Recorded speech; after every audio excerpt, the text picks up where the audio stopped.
Rejection doesn't just hurt, it feels personal. Not just in your mind, but in your body. Because when you're rejected, your brain reacts in a way that's surprisingly similar to physical pain.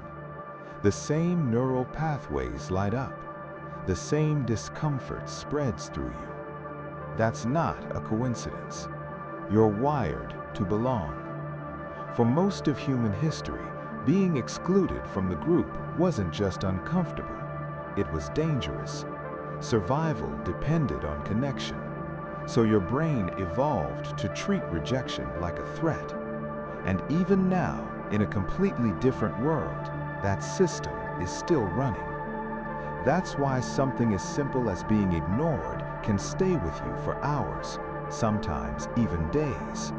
A message left unread, a job you didn't get, a person who slowly pulled away. It's rarely just about the event itself. It's what it feels like it says about you. Rejection doesn't just say no, it often whispers something much deeper. You're not enough. And that's what makes it linger. You replay the moment. You question what you said.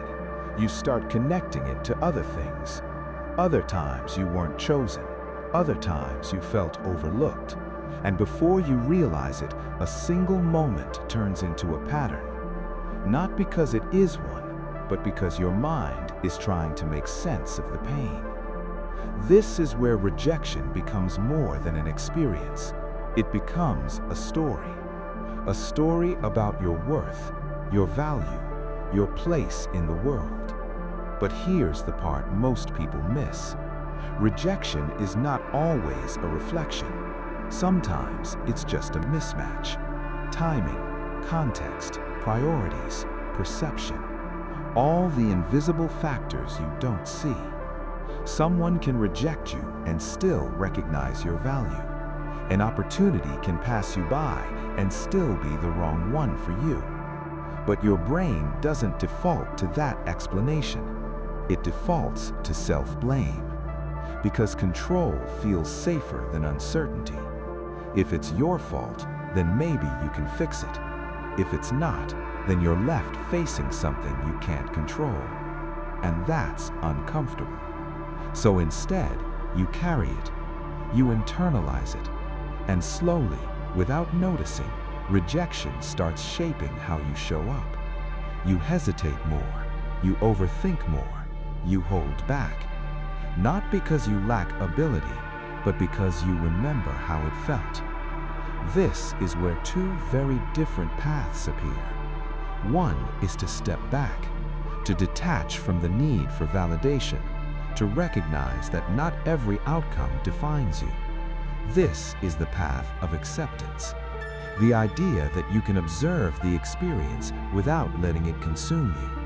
That rejection can pass through you instead of becoming part of you.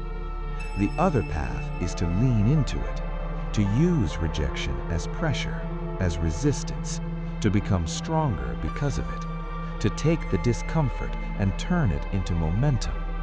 This is the path of transformation, where rejection is not something you avoid, but something you use. Both paths offer something valuable. One gives you peace, the other gives you power.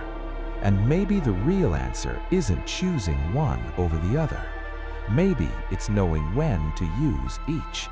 Because not every rejection needs to be fought, and not every rejection should be ignored.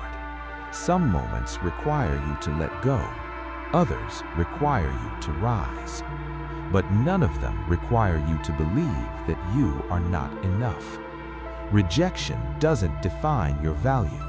It reveals direction. It filters what aligns from what doesn't. And sometimes it clears the path for something better. Rejection doesn't just hurt. It feels personal. But it isn't always about you.